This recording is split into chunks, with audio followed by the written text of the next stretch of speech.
Good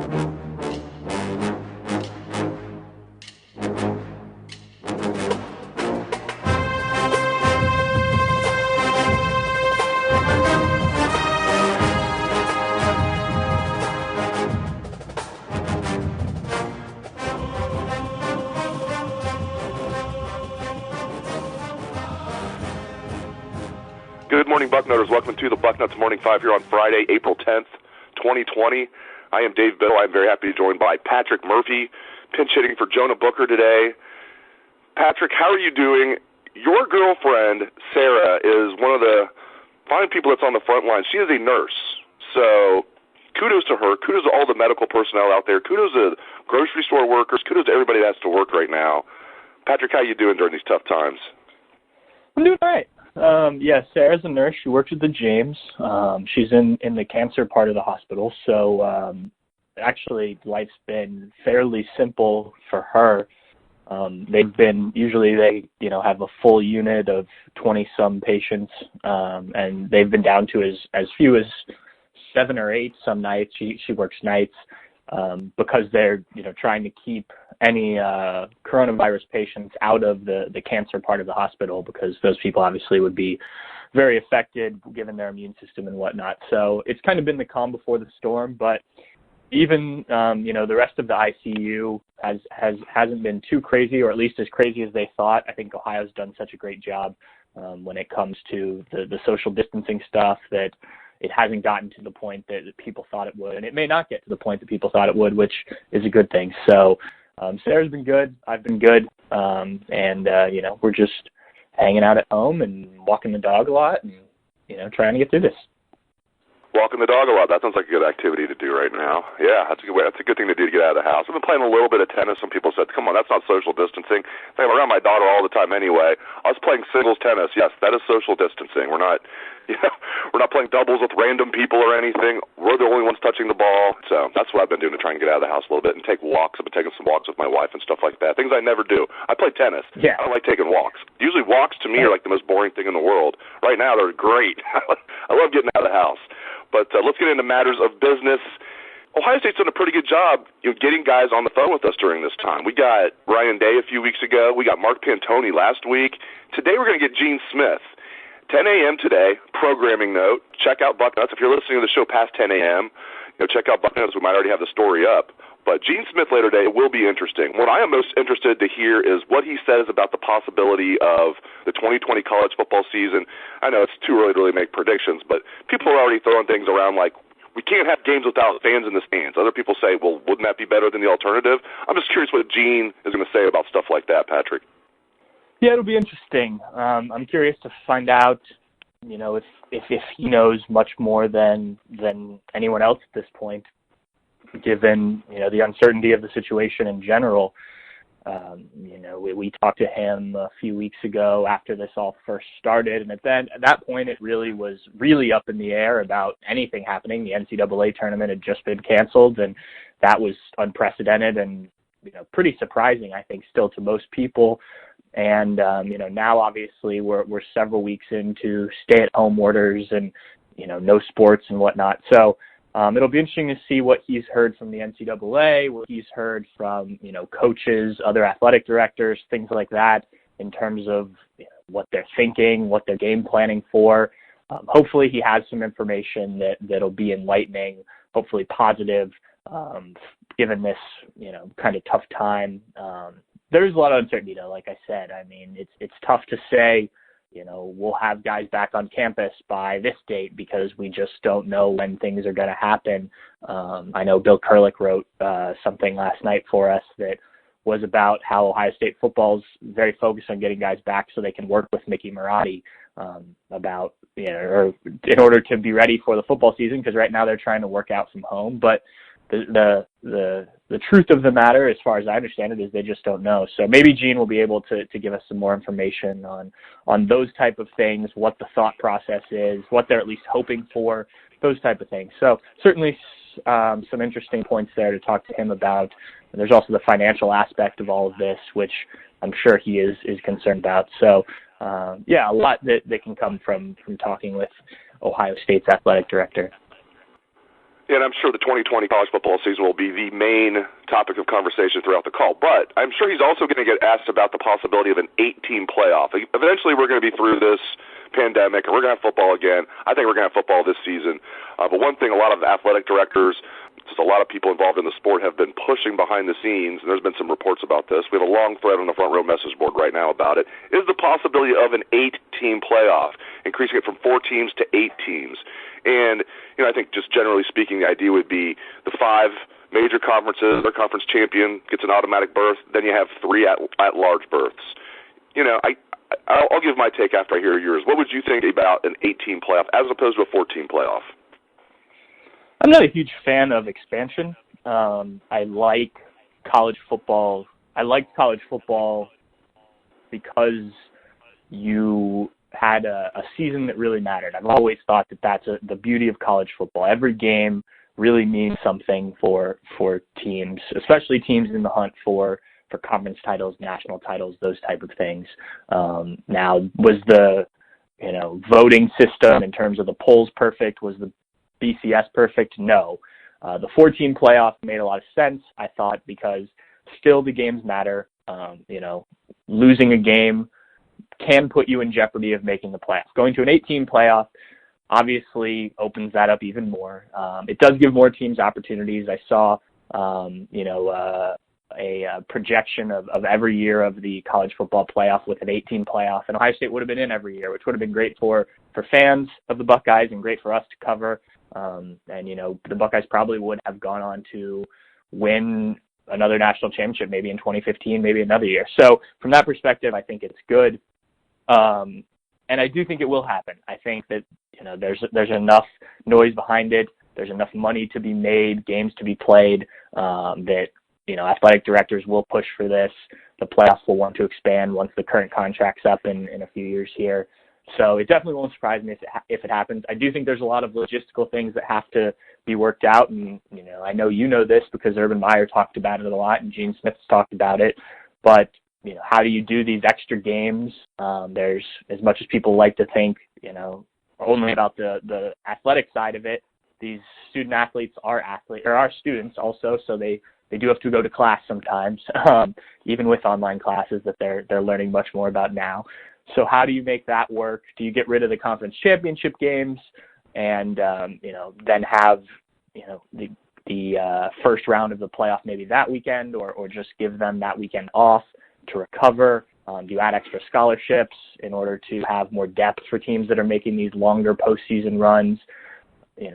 Questions like that will just need to be answered as we get further down this track. I definitely think it'll happen. Even being somewhat opposed to it, and I say somewhat because I do think it would be interesting to see 8 teams. I think that once you get there, it'll be fun. More college football games are always exciting, especially when they really matter. But, I don't want to diminish the regular season because I think this is the greatest regular season in sports. And, if Ohio State knows that it can lose 2 games and still get into the playoffs as a wild card, so to speak, that does take a little bit of shine off of the regular season. So that would be my big concern. I need to hear about the logistics of how it's all going to work, but I do think it'll eventually happen, and they'll just have to figure out some of the answers to those questions. Yeah, I agree with you that it's inevitable. I do think we're going to have an 8-team playoff eventually. 10 years from now, whatever it is, I think we'll eventually get there. Not in the next couple of years or anything, but we'll eventually get there. We have this many powerful people that want to get it done. It'll happen. You touched on something else interesting. I wonder if they do an 8-team playoff, if they'll get rid of the conference championship games. Probably not because money. But that would be the best idea if you're going to do an 8-team playoff is to get rid of the conference championship games. You're playing 9 conference games anyway. Just crown your champion. And yeah, there might be some years where you have there's 2 teams that didn't play each other and they tie for the conference championship. Then whoever's ranked higher goes, and you can figure out whatever ranking you want to use. If you want to go back to a BCS type computer where you figure out, okay, if 2 conference champions are tied, this is how we're going to break the tie. Or maybe one of them is good enough to be the at-large team anyway, and it wouldn't matter. Here's one thing I would love about an 8-team playoff if this happened. Quarterfinal games at the higher seeds stadium. So if Buckeyes are the 4 seed and they're playing the 5 seed the first round, that game's at the Horseshoe. I would love that. Yeah, absolutely. I think that would be a lot of fun because we look ahead, and I wrote something a few weeks ago about the upcoming non-conference marquee opponents that Ohio State has. And, it just got me excited to see these games, to cover these games. Oregon, Notre Dame, Georgia way down the line. These are going to be teams that, team fans are going to look forward to seeing, potentially traveling to the away legs of those games. And so if you have built in, if you make the playoff and get to get to that point, you've got these potential, away trips, or even if you're the home team, you've got this marquee opponent coming in that you normally don't see. Alabama doesn't often travel to Ohio Stadium, and vice versa. But those are matchups that could happen, and other SEC teams, other marquee teams are just around the country. I think would be a lot of fun to see those play at team-specific home venues. You get kind of the pageantry of the whole thing, and that's a way to incentivize still having importance in the regular season. You want to be as high of a seed as possible so you can host these games, because not only does that give your team an advantage, but you get the money and everything that comes with having a home game against a top 8 opponent, and usually that's someone who's going to attract a lot of attention. Can you imagine Ohio State playing Alabama in the Horseshoe in the middle of December? That would be awesome. Yeah, right? Yeah, absolutely. Yes, and I think for that.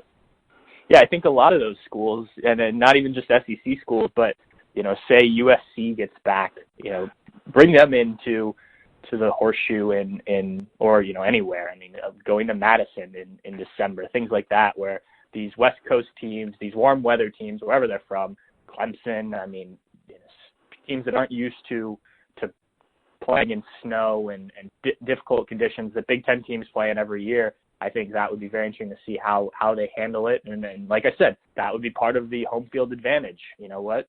If you don't want to have to play in those conditions, be a higher seed.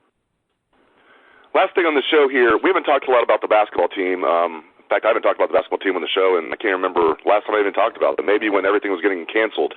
But I want to finish the show talking about the basketball team. People keep asking me for those that don't know, there's been a bunch of guys that have transferred out of Ohio State's program recently, but there's been some guys that have transferred in as well. So people have asked, and I'm sure you get this as well, Patrick, is there a culture problem with Ohio State's men's basketball team, or is this just a sign of the times in college sports, period? I think it's mostly a sign of the times. And Chris Holtmann was on one of the local television show or news shows the other night, and he talked about it. And I think Steve Helwagen wrote about it for us based off that. But, it is unfortunate. You don't want to see guys, especially starters, transferring out of the program. And that's definitely not a good look for your program. Chris Holtmann's only through 3 years in this program, and I think he's done some good things. But it's not a great look. But I do think if you really dig down into it, there's reasons behind what's happened. DJ Carton, Luther Muhammad, the two most recent guys to transfer, both had reasons. Carton, the mental health, as much as people don't like to hear that, think it's an excuse. That's everything I understand. That's a very real thing he dealt with. And being at Ohio State, for whatever reason, once he came back and enrolled in classes, just it didn't help. He couldn't get better. And so he felt he needed to leave. And that's unfortunate for the basketball program, but these things happen from time to time. Luther Muhammad, as Steve has pointed out on the front row multiple times, had somebody in his ear saying, hey, if you want to get to the NBA, Ohio State's not your route. You're not going to be a scorer here. You're not going to get to show all the things that you can do. And while I think that may or may not be true, I don't see Luther as a big-time college scorer. Somebody made him think that. And, Chris Holtmann, as much as he, can talk to Luther and say, hey, we've got this very defined role for you. You can make it here, here, and here by doing these things. If Luther thinks he can score 20 points a game and be an NBA player, that's not going to appeal to him. So, Ohio State didn't have the offers. Now, the flip side of this, and obviously Caleb Wesson went to, is going to test the NBA waters, and I think he'll go to the NBA. And Alonzo Gaffney, though last night his name showed up in the transfer portal, his intention, according to, some of our national basketball writers, was to also test the professional waters. I think you also have to remember they're bringing in players as well. They have a decent recruiting class coming in. Seth Towns is a player who has far exceeded his high school recruiting at Harvard. I don't know if he'll be a superstar at Ohio State, but he's going to be a good addition.